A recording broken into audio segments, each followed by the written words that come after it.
Bhopal gas त्रासदी, एक ऐसी त्रासदी जिसने भोपाल को एक जहरीले गैस चैम्बर में तब्दील कर दिया था और देखते ही देखते हजारों लोग काल के गाल में समा गए। आज इस मुद्दे पर चर्चा इसलिए कर रहे हैं क्योंकि सुप्रीम कोर्ट ने बुधवार को भोपाल गैस आपदा से जुड़ी एक याचिका पर सुनवाई की। कोर्ट ने कहा कि सरकार से क्यूरेटिव पिटीशन को मुकदमे या समीक्षा की समीक्षा याचिका के रूप में नहीं लिया जा सकता। कोर्ट ने केंद्र सरकार से यह भी पूछा कि सरकार 1984 के गैस आपदा पीड़ितों को भुगतान के लिए यूनियन कार्बाइड का इंतजार क्यों कर रही है। सुप्रीम कोर्ट ने कहा कि सरकार को खुद मुआवजा देने के लिए आगे आना चाहिए।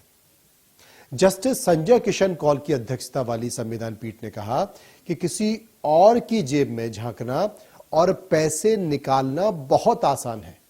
अपनी खुद की जेब में झांको और पैसे दो और फिर देखो कि क्या आप उनकी यानी कि यूनियन कार्बाइड की जेब में देख सकते हो या फिर नहीं। इसके बड़े मायने हैं।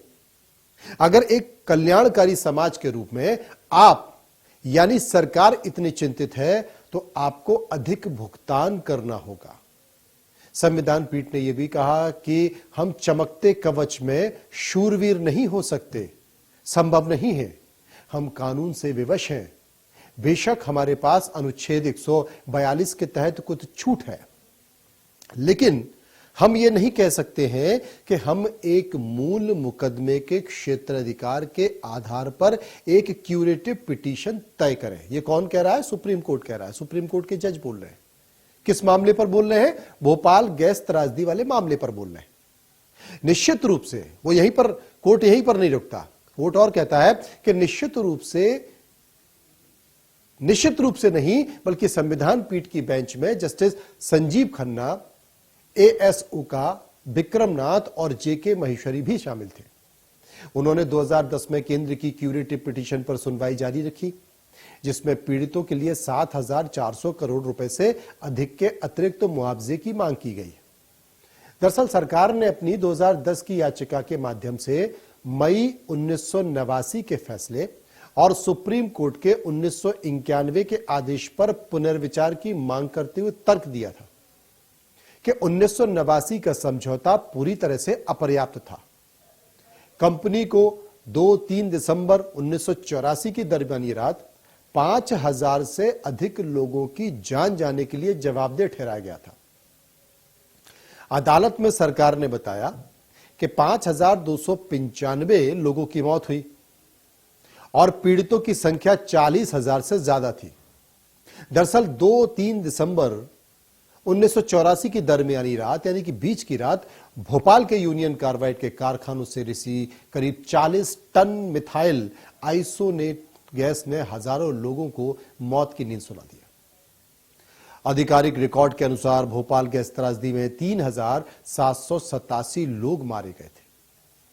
साल 2006 में प्रस्तुत एक हलफनामे में सरकार ने कहा कि भोपाल गैस रिसाव के कारण 5,58,125 लोग घायल हुए, जिसमें लगभग 3,900 लोग गंभीर रूप से और स्थायी रूप से विकलांग हो गए।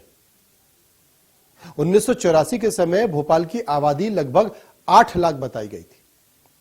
फैक्ट्री के पास के इलाके के गांव, झुग्गियां सबसे ज्यादा प्रभावित थी।